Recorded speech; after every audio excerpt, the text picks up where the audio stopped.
السلام عليكم ورحمة الله تعالى وبركاته. متابعي الكرام، سعيدة بلقائكم إخواني في هذا الفيديو الجديد. تنتمنى إن شاء الله تكونوا بخير وعلى خير وفي أحسن الأحوال، سواء كنتم داخل المغرب أو خارج المغرب. شكرا لكم إخواني على المتابعة. اليوم إن شاء الله عندنا عرض لشقة جميلة بالمصعد وبالباركين. كيف ما غتشوفوا معايا إخواني، غادي ندخلوا، غادي نعطيكم إطلالة أول حاجة على الباركين ديال السيارة. هانتوما تتشوفوا معايا كاينين الناس اللي تيبغيو ان الشقه ديالهم تكون بالباركين وكذلك بالسنسور.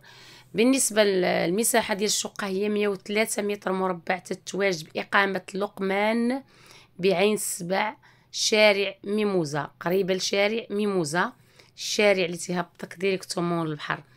هي جات هاد الاقامه وسط الفيلات اخواني. ويبقاو معنا، غتشوفوا معايا اطلاله من النافذه ديال الصالون. حاولت نزومي لكم على هكذا على الموقع اللي تتواجد به.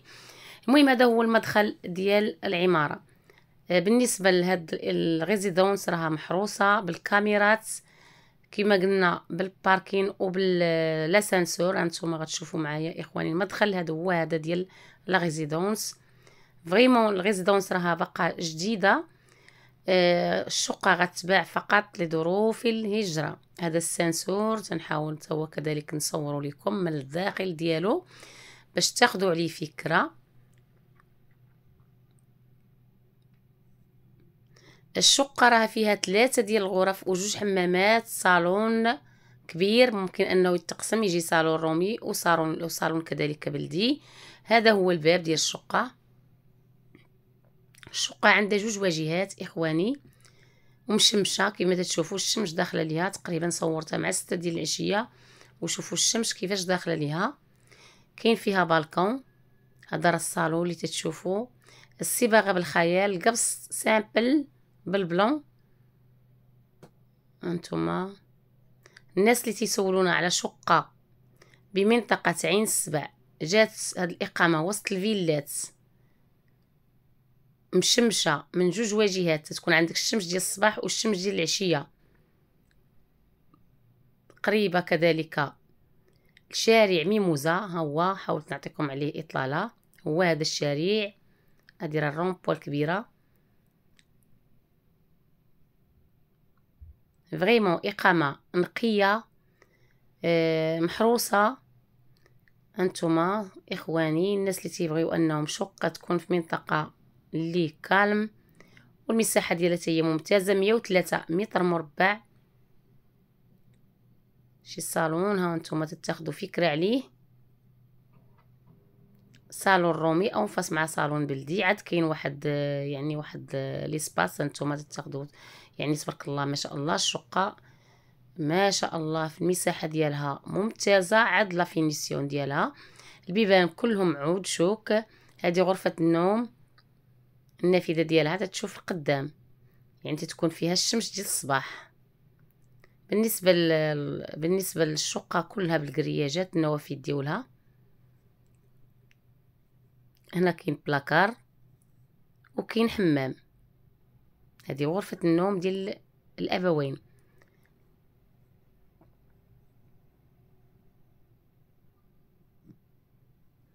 كاينين 3 ديال الغرف. هذه الغرفة الأولى،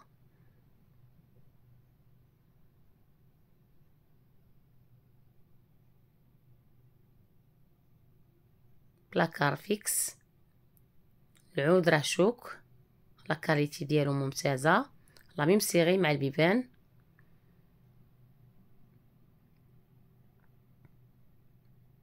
وهذا ليسباس اللي قلت لكم على الدخله. عاد كاين الصالون اون فاس مع صالون، يعني ممكن انه يداروا 2 صالونات بحكم ان المساحه ديالها ممتازه. الصباغه كما شفتوها بالبلون كلير. هنا كاين الحمام الثاني.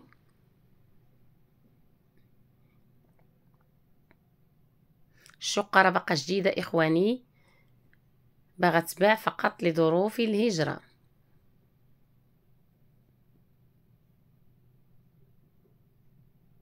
الثمن تيقولوا 110 مليون وقابله للتفاوض. هذه الغرفه الثانيه هذا الكولوار كما شفتوا حاولت نعطيكم عليه اطلاله. هذه الغرفه الثانيه هي كذلك النافذه ديالها تتشوف القدام، الصباغه كلها بالخيال بالبلون. تنعاود نذكركم اخواني الشقه تتواجد باقامه لقمان قريبه شارع ميموزه، تتواجد بالطابق الثاني. المساحه ديالها 103 متر مربع، 3 د الغرف، 2 صالونات، 2 حمامات، كويزين ايكيبي غتشوفوها معايا. هذه الغرفه الاخرى، يعني 3 ديال الغرف كما شفتوا معايا على التصوير. القبصره سامبل ما شاء الله نقيه. هذا هو الحي. تنحاول دائما انني نعطيكم اطلال على الموقع اللي تتواجد به. كما قلت لكم جات وسط الفيلات هذه الاقامه هذه.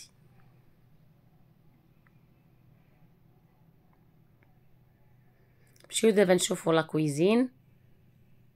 لا كويزين ايكيبي، المساحه ديالها هي ممتازه.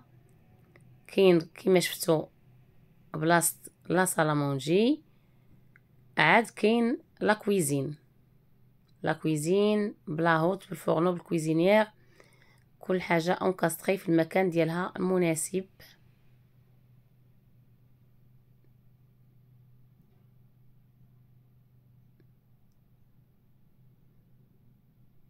الناس اللي مهتمين وجديين بشراء هذه الشقه مرحبا بكم اخواني. تواصلوا مباشره مع الرقم اللي تشوفوه على شاشه الفيديو، هذاك الرقم ديال صاحب الشقه. تواصلوا بي وسيروا شوفوها. نتمنوا لكم التيسير ان شاء الله. الله ييسر لكم جميعا، اللي باغي يشري الله يسهل عليه، واللي باغي يبيع حتى هو كذلك الله يسهل عليه. المهم هذه هي الشقه ديالنا. تنكون عطيتكم جميع التفاصيل بدون استثناء اخواني، من خارج الشقه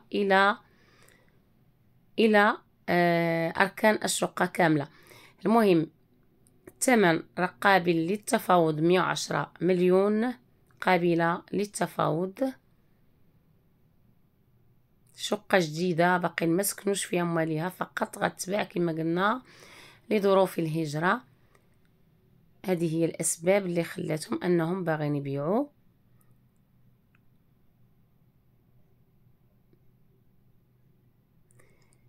المهم تنكون عطيتكم جميع التفاصيل بدون استثناء اخواني. هكذا تنكون وصلت لنهايه الفيديو، والسلام عليكم ورحمه الله وبركاته. الى فيديو اخر ان شاء الله، واترككم مع بقيه التصوير.